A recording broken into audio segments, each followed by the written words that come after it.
I got so much motherfucking design on right now. Break it down, bring it back, make it clap. I got 3 old thoughts, new guap, wear that thing. Bitches on my line, and you know. Kerajaan Medang atau sering disebut Kerajaan Mataram kuno adalah kerajaan Talasoksari yang berdiri di Jawa Tengah pada abad ke-8 Masehi. Kemudian berpindah ke Jawa Timur pada abad ke-10 Masehi. Kerajaan Mataram sendiri didirikan oleh Sanjaya yang merupakan putra dari Prabu Sana atau Bratasenawa yang merupakan raja ketiga di Kerajaan Galuh.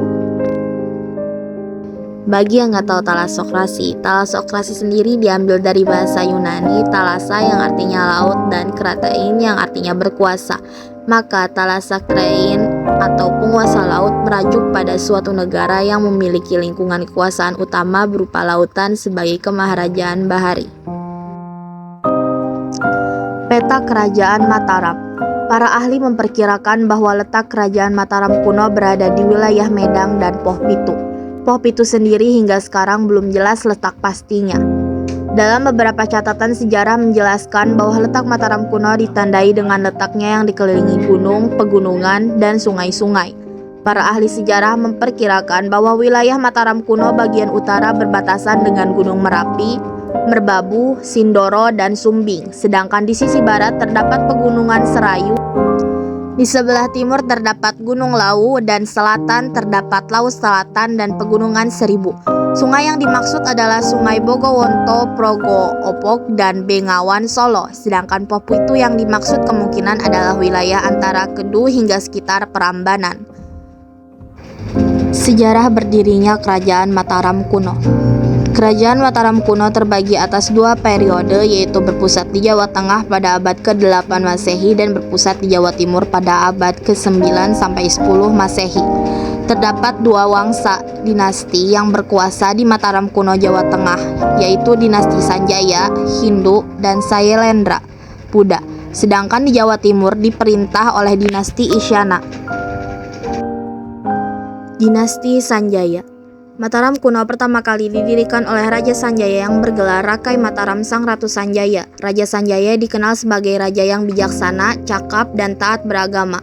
Di bawah pemerintahan Sanjaya, wilayah Mataram kuno mampu diperluas. Kerajaan Mataram Hindu pernah menjadi pusat pembelajaran agama Hindu yang dibuktikan dengan banyaknya kunjungan pendeta dan bahkan menetap di Mataram.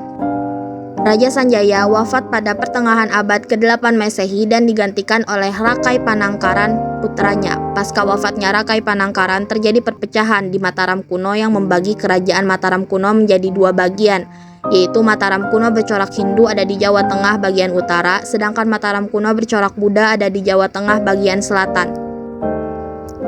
Dinasti Sailendra. Dinasti Sailendra. Pada akhir abad ke-8 di bawah pemerintahan Sri Damaratungga, wilayah Mataram kuno di bawah dinasti Sailendra mencapai masa kejayaan, yaitu dengan luas wilayah hingga mencapai Semenanjung Malaya. Selain itu, bidang politik, ilmu pengetahuan, budaya, kesenian, dan sosial mencapai kemajuan yang pesat. Setiap pergantian raja, kerajaan Mataram kuno semakin pesat kemajuannya. Sri Damaratungga digantikan oleh Indra Shailendra yang berhasil menaklukkan Chenla, Kamboja. Pada saat dipimpin Samarantungga, ilmu seni di kerajaan Mataram kuno mengalami kemajuan pesat yang ditandai dibangunnya Candi Borobudur. Dinasti Sanjaya dan Shailendra baru dapat disatukan ketika terjadi perkawinan Rakai Pikatan dari dinasti Sanjaya dan Pramodhawardhani dari dinasti Shailendra. Dinasti Isyana. Pada tahun 929 Masehi terjadi perpindahan ibu kota oleh Empu Sindok dari Jawa Tengah ke Jawa Timur yang diperkirakan antara Gunung Semeru dan Gunung Wilis. Kerajaan ini kemudian dinamakan Medang dengan Bok Sinduk sebagai raja pertamanya dari dinasti Isyana. Silsilah raja-raja kerajaan Mataram kuno di Jawa Tengah. Yang pertama ada Rakai Mataram Sang Ratu Sanjaya memerintah pada tahun 732 sampai 760 Masehi. Yang kedua ada Sri Maharaja Rakai Panangkaran yang memerintah 760 sampai 780 Masehi. Yang ketiga ada Sri Maharaja Rakai Panunggalan Damaratungga yang memerintah pada 780 sampai 800 Masehi. Yang keempat ada Sri Maharaja Rukai Warak atau Indra Shailendra yang memerintah pada tahun 800 sampai 820 Masehi. Yang kelima ada Sri Maharaja Rakai Gurung atau Samaratungga yang memerintah pada tahun 820 sampai 840 Masehi. Yang keenam ada Sri Maharaja Pakai Pikatan dan Maharatu Pamodawardhani memerintah dari 840 sampai 856 Masehi. Yang ketujuh ada Sri Maharaja Rakai Kayuwangi alias Jah Lokapala yang memerintah dari 856 sampai 882 Masehi. Yang kedelapan ada Sri Maharaja Rakai Watahu Malang yang memerintah dari 882 sampai 899 Masehi. Yang kesembilan ada Sri Maharaja Rakai Watukara Dyah Balitung yang memerintah dari 898 sampai 915 Masehi. Yang ke-10 ada Raja Daksa memerintah dari 915 sampai 919 Masehi. Yang ke-11 ada Raja Tulodong yang memerintah dari 919 sampai 924 Masehi. Dan yang terakhir yang ke-12 ada Raja Sumbah Dyahwawa yang memerintah dari 924 Masehi. Silsilah Raja-Raja Mataram kuno saat dipindahkan ke Jawa Timur. 1 ada Rakai Hino Sri Isana alias Pusindok memerintah dari 929 sampai 947 Masehi. Yang kedua ada Sri Lokopala dan Ratu Sri Isana Tunggawijaya memerintah sejak 947 Masehi.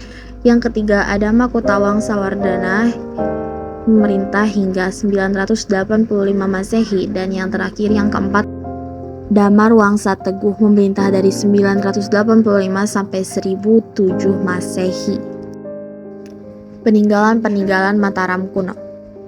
Yang pertama ada Candi Bima, yang kedua ada Candi Kalasan, yang ketiga ada Candi Palosan, yang keempat ada Candi Prambanan, yang kelima ada Candi Sewu, yang keenam Candi Mendut, yang ketujuh Candi Pawon, yang kedelapan Candi Puntadewa, yang sembilan Candi Semar, yang ke-10 Candi Sri Kandi, dan yang terakhir 11 Candi Borobudur. Prasasti Mataram kuno. Yang pertama ada Prasasti Canggal, yang kedua ada Prasasti Kalasan, yang ketiga ada Prasasti Mandyasi, yang keempat ada Prasasti Kleurak. Dan itulah tentang asal-usul Kerajaan Mataram. Jika ada salah atau kekurangan dalam video mohon dimaafkan, dan saya Salviana Zahra pamit undur diri. Assalamualaikum warahmatullahi wabarakatuh.